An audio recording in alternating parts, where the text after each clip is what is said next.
মালিকের সামনে যেমন মাথা নত করে দাঁড়ায়, বিশ্বের সব থেকে বড় স্রষ্টা হলো আমার আপনার আল্লাহ। সেই আল্লাহর সামনে আমাদের সব কিছুকে ঝুঁকিয়ে দিতে হবে। সেই ঝোঁকানোটা যদি ঝোঁকানোর মতো না হয়, আমার আপনার দিন, আমার আপনার অন্তরটা যদি আল্লাহমুখী না হয়, সব বেকার। আপনারা জানেন রুকুতে ওঠার পরে হামদান কাসীরান তাইয়িবান মুবারাকান ফিহি দোয়া রয়েছে, জানি না ঠিক আছে, কিন্তু অন্তত এক তাসবিহ পরিমাণ অপেক্ষা করেন। সিজদায় গিয়ে যতক্ষণ ওঠার পরে দোয়া রয়েছে আল্লাহুম্মা গফিরলি ওয়ারহামনি ওয়াহদিনি ওয়াআফিনি ওয়ারযুকনি, আরো দোয়া রয়েছে।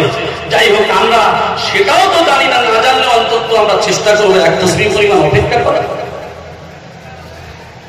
আপনারা অনেকেই মনে করেন যে এই 9 ভাগ হালাল রুজি এটাও সত্য, কিন্তু তার সঙ্গে ইবাদত এটা এর সঙ্গে বড় যোগ রয়েছে।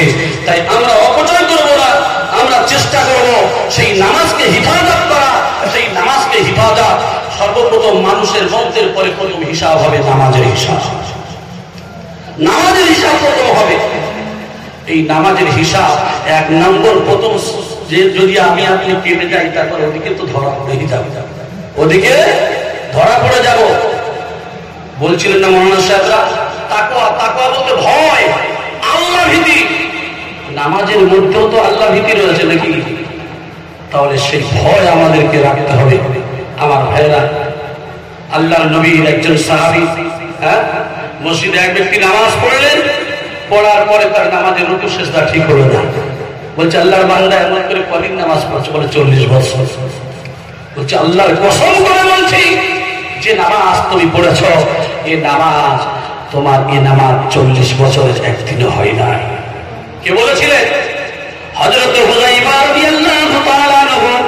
আল্লাহর নবী সাহাবী বলেছিলেন, এই হুযায়ফা, তুমি যে এমন করে আল্লাহর নবীর, আল্লাহর বান্দা, তুমি যে নামাজটা 40 বছর ধরে পড়েছ, যে নবী, আমার বিশ্ব নবী, যে নবী নামাজ আদায় করেছেন, যেভাবে নামাজ আদায় করেছেন, তোমার এই নামাজটা সেই নামাজের সিস্টেমে হয় নাই। তাহলে আমি বলতে পারি 40 বছরের মধ্যে তোমার এই নামাজ একদিনই কবুল হয় না। কি দেখে বলেছিল? তার সিজদাতে বিনয়ী ছিল না, নম্রতা ছিল না, ভদ্রতা ছিল না। তাহলে আমাদের যে নামাজের মধ্যে এই নম্রতা, আমাদের এই শিষ্টাচার, এই আচার ব্যবহার, সবকিছু একমাত্র যেমন করে মালিকের সামনে গোলাম দাঁড়ায়, আমরা হলাম সবাই গোলাম, আল্লাহর সামনে আমরা সেইভাবেই দাঁড়াবো। আল্লাহ রাব্বুল আলামিন যেন আমাদের প্রত্যেকের কোরআন ও হাদিস মোতাবেক চলার তৌফিক দান করেন। আমার আপনার মুর্শিদ শ্রী মুফতি আজান গাজী রহমাতুল্লাহ আলাইহি, তিনি সেই শিক্ষা দিচ্ছেন। আজকের প্রতি রবিবারের কোরআনের মজলিস করে, কোরআনের তাফসীর করে আমাদেরকে বোঝাচ্ছেন যে হে মানব জাতিরা, তোমরা একমাত্র খাঁটি মুসলমান হও, খাঁটি আল্লাহওয়ালা হও, খাঁটি ওলি আল্লাহ হয়ে তোমরা কবরে যাও, তোমরাই পাবে সফলতা। সেই সফলতা পেতে গেলে আমাদের কোরআন সুন্নাহ মোতাবেক চলতে হবে। আর কামিল মুর্শিদগণ সেই মেহনত, আজকের একটা বছর নয়, আপনারা যে জায়গায় বসে আছেন, আমার আপনার মুর্শিদ চলাফেরা করেছে, আজকের এখান থেকে একটা বছর নয়, 2টা বছর নয়, কম বেশি 33টা বছর কোন জায়গায় পড়ে রয়েছে? কার জন্য? সবকিছু বিসর্জন দিয়ে আমার আপনার গোটা বিশ্বের জন্য সবকিছু কুরবানি করলেন।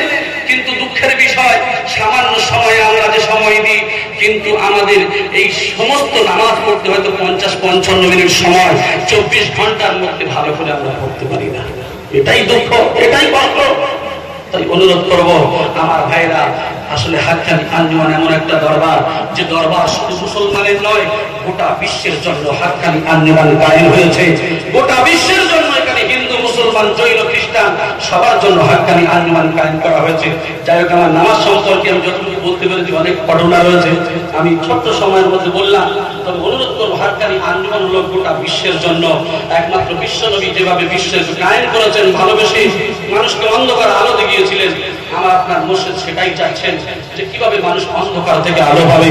আল্লাহ পাক রব্বুল আলামিন আমাদের প্রত্যেকের যেন কোরআন ও হাদিস মোতাবেক মতো চলার তৌফিক দান করেন। কামিল মুর্শিদের দোয়ার বরকতে আমরা যেন কোরআন হাদিস মোতাবেক চলতে পারি।